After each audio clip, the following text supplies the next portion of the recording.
ఆగమైన వ్యవస్థలను సెట్ చేస్తున్నాం, ఆటంకాలు అధిగమిస్తూ ముందుకు వెళ్తున్నాం.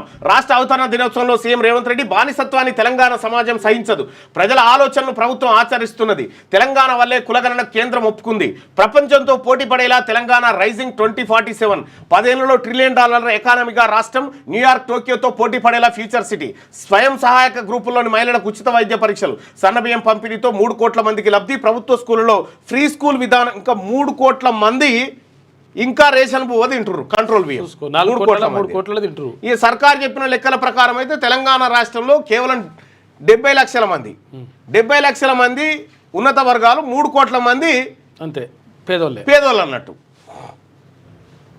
ప్రభుత్వ స్కూళ్లలో ప్రీ స్కూల్ విధానం తీసుకువస్తున్నాం, 1 కోటి మంది ఆడబిడ్డలను కోటీశ్వరులు చేయడమే లక్ష్యమని వెల్లడి. పరేడ్ గ్రౌండ్లో ఘనంగా రాష్ట్ర అవతరణ వేడుకలు నిర్వహించినటువంటి సందర్భంలో గన్ పార్క్లోని అమరవీరుల స్తూపానికి నివాళులర్పిస్తున్న సీఎం అంటూ ఒక వార్తను చూస్తూ ఉన్నాం.